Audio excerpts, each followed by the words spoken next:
कहानी शुरू करने से पहले अगर आपको दिल छू लेने वाली सच्ची और क्लासिक कहानियां सुनना पसंद है तो सोनू हंटर चैनल को जरूर सब्सक्राइब करें। आपकी एक क्लिक हमें और भी बेहतर कहानियां लाने की ताकत देती है। चलिए आज आपको सुनाते हैं मुंशी प्रेमचंद की लिखी एक शानदार कहानी पूष की रात। ये कहानी एक किसान, एक जमींदार और कड़कती ठंड पर आधारित है। हल्कू ने आकर स्त्री से कहा, सहना आया है, लाओ जो रुपए रखे हैं उसे दे दूं। किसी तरह गला तो छूटे। मुन्नी झाड़ू लगा रही थी, पीछे फिर कर बोली, 3 ही तो रुपए हैं, दे दोगे तो कंबल कहां से आवेगा? माघ पूस की रात हार में कैसे कटेगी? उससे कह दो फसल पर दे देंगे। अभी नहीं। हल्कू एक क्षण अनिश्चित दशा में खड़ा रहा। पूस सिर पर आ गया। कंबल के बिना हार में रात को कैसे जाएंगे? मगर जमींदार मानेगा नहीं, घुड़कियां जमावेगा, गालियां देगा, फिर जाड़ों में मरेंगे। लेकिन बला तो सिर से टल जाएगी। वह विचार करता है। फिर वो पत्नी के समीप आकर बोला, ला दे दे, गला तो छूटेगा, कंबल के लिए कोई दूसरा उपाय सोचूंगा। मुन्नी उसके पास से दूर हट गई और आंखें तरेरती हुई बोली, कर चुके दूसरा उपाय, जरा बताओ तो कौन सा उपाय करोगे? कोई खैरात दे देगा। मैं कहती हूं तुम क्यों नहीं खेती छोड़ देते? मरमर काम करो, उपज हो तो बाकी दे दो। बाकी चुकाने के लिए ही तो हमारा जन्म हुआ है। पेट के लिए मजदूरी करो, ऐसी खेती से बाज आए। मैं रुपए ना दूंगी ना दूंगी। हल्कू उदास होकर बोला, तो क्या गाली खाऊं? मुन्नी ने तड़प कर कहा, गाली क्यों देगा? क्या उसका राज है? मगर यह कहने के साथ ही उसकी तनी हुई भौहें ढीली पड़ गई। हल्कू के उस वाक्य में जो कठोर सत्य था वह मानो एक भीषण जंतु की भांति उसे घूर रहा था। उसने जाकर आले पर से रुपए निकाले और लाकर हल्कू के हाथ पर रख दिए। फिर बोली, तुम छोड़ दो अब की खेती। मजदूरी में सुख से एक रोटी तो खाने को मिलेगी, किसी की धौंस तो ना रहेगी। अच्छी खेती है, मजदूरी करके लाओ, वह भी उसी में झोंक दो, उस पर धौंस। हल्कू ने रुपए लिए और इस तरह बाहर चला मानो अपना हृदय निकाल कर देने जा रहा हो। उसने मजदूरी से एक एक पैसा काटपट कर 3 रुपए कंबल के लिए जमा किए थे। वह आज निकले जा रहे थे। एक एक पग के साथ उसका मस्तक अपनी दीनता के भार से दबा जा रहा था।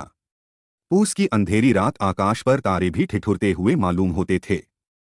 हल्कू अपने खेत के किनारे ऊख के पत्तों की एक छतरी के नीचे बांस के खटोले पर अपनी पुरानी गाढ़े की चादर ओढ़े पड़ा कांप रहा था। खाट के नीचे उसका संगी कुत्ता जबरा पेट में मुंह डाले सर्दी से कुकू कर रहा था। दो में से एक को भी नींद ना आती थी। हल्कू ने घुटनियों को गर्दन में चिपकाते हुए कहा, क्यों जबरा, जाड़ा लगता है? कहता तो था घर में पुवाल पर लेटा रह, तो यहां क्या लेने आए थे? अब खाओ ठंड। मैं क्या करूं? जानते थे मैं यहां हलवा पूरी खाने आ रहा हूं। दौड़े दौड़े आगे आगे चले आए। अब लो नानी के नाम को। जबरा ने पड़े पड़े दुम हिलाई और अपनी कुकू को दीर्घ बनाता हुआ एक बार जम्भाई लेकर चुप हो गया। उसकी स्वान बुद्धि ने शायद ताड़ लिया, स्वामी को मेरी कुकू से नींद नहीं आ रही है। हल्कू ने हाथ निकालकर जबरा की ठंडी पीठ सहलाते हुए कहा, कल से मत आना मेरे साथ, नहीं तो ठंडे हो जाओगे। यह पछुआ न जाने कहां से बर्फ लिए आ रही है। उठूं फिर एक चिलम भरूं, किसी तरह रात तो कटे। 8 चिलम तो पी चुका। यह खेती का मजा है। और एक एक भगवान ऐसे पड़े हैं जिनके पास जाड़ा जाए तो गर्मी से घबरा कर भागे। मोटे मोटे गद्दे, लिहाफ, कंबल, मजाल है जाड़े का गुजर हो जाए। तकदीर की खूबी, मजदूरी हम करें, मजा दूसरे लूटें। हल्कू उठा, गड्ढे में से जरा सी आग निकालकर चिलम भरी। जबरा भी उठ बैठा। हल्कू ने चिलम पीते हुए कहा, पिएगा चिलम? जाड़ा तो क्या जाता है, जरा मन बदल जाता है। जबरा ने उसके मुंह की ओर प्रेम से छलकती हुई आंखों से देखा। हल्कू आज और जाड़ा खा ले, कल से मैं यहां पुवाल बिछा दूंगा, उसी में घुसकर बैठना, तब जाड़ा ना लगेगा। जबरा ने अपने पंजे उसकी घुटनियों पर रख दिए और उसके मुंह के पास अपना मुंह ले गया। हल्कू को उसकी गर्म सांस लगी। चिलम पीकर हल्कू फिर लेटा और निश्चय करके लेटा कि चाहे कुछ हो, अब की सो जाऊंगा। पर एक ही क्षण में उसके हृदय में कंपन होने लगा। कभी इस करवट लेटता, कभी उस करवट पर जाड़ा किसी पिशाच की भांति उसकी छाती को दबाए हुए था। जब किसी तरह ना रहा गया तो उसने जबरा को धीरे से उठाया और उसका सिर को थपथपाकर उसे अपनी गोद में सुला लिया। कुत्ते की देह से जाने कैसी दुर्गंध आ रही थी, पर वह उसे अपनी गोद में चिपटाए हुए ऐसे सुख का अनुभव कर रहा था जो इधर महीनों से उसे ना मिला था। जबरा शायद यह समझ रहा था कि स्वर्ग यही है, और हल्कू की पवित्र आत्मा में तो उस कुत्ते के प्रति घृणा की गंध तक ना थी। अपने किसी अभिन्न मित्र या भाई को भी वह इतनी ही तत्परता से गले लगाता। वह अपनी दीनता से आहत ना था जिसने आज उसे इस दशा को पहुंचा दिया।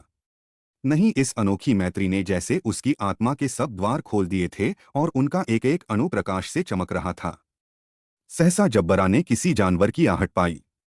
इस विशेष आत्मीयता ने उसमें एक नई स्फूर्ति पैदा कर दी थी जो हवा के ठंडे झोंकों को तुच्छ समझती थी। वह झपट कर उठा और छपरी से बाहर आकर भौंकने लगा। हल्कू ने उसे कई बार चुमकार कर बुलाया, पर वह उसके पास ना आया। हार में चारों तरफ दौड़ दौड़ कर भौंकता रहा। एक क्षण के लिए आ भी जाता तो तुरंत ही फिर दौड़ता। कर्तव्य उसके हृदय में अरमान की भांति ही उछल रहा था। 1 घंटा और गुजर गया। रात ने शीत को हवा से धकाना शुरू किया। हल्कू उठ बैठा और दोनों घुटनों को छाती से मिलाकर सिर को उसमें छिपा लिया, पर भी ठंड कम ना हुई। ऐसा जान पड़ता था सारा रक्त जम गया है, धमनियों में रक्त की जगह हिम बह रहा है। उसने झुककर आकाश की ओर देखा। अभी कितनी रात बाकी है? सप्तर्षि अभी आकाश में आधे भी नहीं चढ़े। ऊपर आ जाएंगे तब कहीं सवेरा होगा। अभी पहर से ऊपर रात है। हल्कू के खेत से कोई एक गोली के टप्पे पर आमों का एक बाग था। पतझड़ शुरू हो गई थी। बाग में पत्तियों का ढेर लगा हुआ था। हल्कू ने सोचा चलकर पत्तियां बटोरूं और उन्हें जलाकर खूब तापूं। रात को कोई मुझे पत्तियां बटोरते देख तो समझे कोई भूत है। कौन जाने कोई जानवर ही छिपा बैठा हो। मगर अब तो बैठे नहीं रहा जाता। उसने पास के अरहर के खेत में जाकर कई पौधे उखाड़ लिए और उनका एक झाड़ू बनाकर हाथ में सुलगता हुआ उपला लिए बगीचे की तरफ चला। जबरा ने उसे आते देखा तो पास आया और दुम हिलाने लगा। हल्कू ने कहा, अब तो नहीं रहा जाता। जबरू, चलो बगीचे में पत्तियां बटोर कर तापे। तांठे हो जाएंगे तो फिर आकर सोएंगे। अभी तो बहुत रात है। जबरा ने कुक करके सहमति प्रकट की और आगे आगे बगीचे की ओर चला। बगीचे में खूब अंधेरा छाया हुआ था और अंधकार में निर्दय पवन पत्तियों को कुचलता हुआ चला जाता था। वृक्षों से ओस की बूंदें टप टप नीचे टपक रही थी। एकाएक एक झोंका मेहंदी के फूलों की खुशबू लिए हुए आया। हल्कू ने कहा, कैसी अच्छी महक आई जब्बरू, तुम्हारी नाक में भी तो सुगंध आ रही है।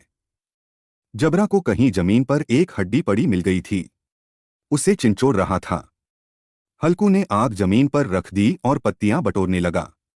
जरा देर में पत्तियों का ढेर लग गया। हाथ ठिठुरे जाते थे, नंगे पांव गले जाते थे और वह पत्तियों का पहाड़ खड़ा कर रहा था। इसी अलाव में वो ठंड को जलाकर भस्म कर देगा। थोड़ी देर में अलाव जल उठा। उसकी लौ ऊपर वाले वृक्ष की पत्तियों को छू छू कर भागने लगी।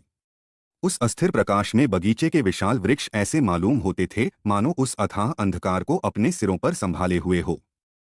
अंधकार के उस अनंत सागर में यह प्रकाश एक नौका के समान हिलता मचलता हुआ जान पड़ता था। हल्कू अलाव के सामने बैठा आग ताप रहा था। एक क्षण में उसने दोहर उतार कर बगल में दबा ली। दोनों पांव फैला दिए, मानो ठंड को ललकार रहा हो। तेरे जी में जो आए सो कर। ठंड की असीम शक्ति पर विजय पाकर वो विजय गर्व को हृदय में छिपा ना सकता था। उसने जबरा से कहा, क्यों जब्बर, अब ठंड नहीं लग रही है? जबरा ने कुक करके मानो कहा, अब क्या ठंड लगती ही रहेगी? पहले से यह उपाय ना सूझा नहीं, इतनी ठंड क्यों खाते? जबरा ने पूंछ हिलाई। अच्छा आओ इस अलाव को कूद कर पार करें, देखें कौन निकल जाता है। अगर जल गए बच्चा तो मैं दवा ना करूंगा। जबरा ने उस अग्नि राशि की ओर कातर नेत्रों से देखा। मुन्नी से कल ना कह देना, नहीं तो लड़ाई करेगी। यह कहता हुआ वो उछला और उस अलाव के ऊपर से साफ निकल गया। पैरों में जरा लपट लगी, पर वो कोई बात ना थी। जबरा आग के गिर्द घूमकर उसके पास आ खड़ा हुआ।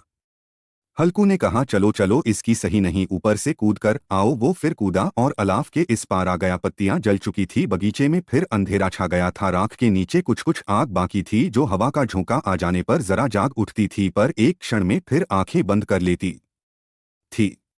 हल्कू ने फिर चादर ओढ़ ली और गर्म राख के पास बैठा हुआ एक गीत गुनगुनाने लगा। उसके बदन में गर्मी आ गई थी, पर ज्यों-ज्यों शीत बढ़ती जाती थी उसे आलस्य दबाए लेता था। जबरा जोर से भौंककर खेत की ओर भागा। हल्कू को ऐसा मालूम हुआ कि जानवरों का एक झुंड खेत में आया है। शायद नील गायों का झुंड था। उनके कूदने दौड़ने की आवाजें साफ कान में आ रही थी। फिर ऐसा मालूम हुआ कि खेत में चर रही हैं। उनके चबाने की आवाज चरचर सुनाई देने लगी। उसने दिल में कहा, नहीं, जबरा के होते कोई जानवर खेत में नहीं आ सकता। नोच ही डाले, मुझे भ्रम हो रहा है। कहा, अब तो कुछ नहीं सुनाई देता। मुझे भी कैसा धोखा हुआ। उसने जोर से आवाज लगाई। जबरा जबरा जबरा भौंकता रहा, उसके पास ना आया। फिर खेत के चरे जाने की आहट मिली। अब वो अपने को धोखा ना दे सका। उसे अपनी जगह से हिलना जहर लग रहा था। कैसा दंदाया हुआ था। इस जाड़े पाले में खेत में जाना, जानवरों के पीछे दौड़ना असहजान पड़ा। वो अपनी जगह से ना हिला। उसने जोर से आवाज लगाई, लेहो लेओ लेओ। जबरा फिर भौंक उठा। जानवर खेत चल रहे थे। फसल तैयार है। कैसी अच्छी खेती थी, पर यह दुष्ट जानवर उसका सर्वनाश किए डालते हैं। हल्कू पक्का इरादा करके उठा और 2-3 कदम चला, पर एकाएक हवा का ऐसा ठंडा चुभने वाला बिच्छू के डंक कसा सा झोंका लगा कि वह फिर बुझते हुए अलावफ के पास आ बैठा और राख को कुरेद कर अपनी ठंडी देव को गरमाने लगा। जबरा अपना गला फाड़ डालता था। नील गाय खेत का सफाया किए डालती थी और हल्कू गर्म राख के पास शांत बैठा हुआ था। अकर्मण्यता ने रस्सियों की भांति उसे चारों तरफ से जकड़ रखा था। उसी राख के पास गर्म जमीन पर वह चादर ओढ़कर सो गया। सवेरे जब उसकी नींद खुली तब चारों तरफ धूप फैल गई थी और मुन्नी कह रही थी, क्या आज सोते ही रहोगे? तुम यहां आकर रम गए।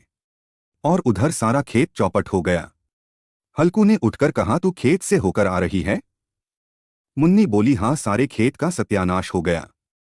भला ऐसा भी कोई सोता है? तुम्हारे यहां मड़िया डालने से क्या हुआ? हल्कू ने बहाना किया, मैं मरते मरते बचा। तुझे अपने खेत की पड़ी है। पेट में ऐसा दर्द हुआ कि मैं ही जानता हूं।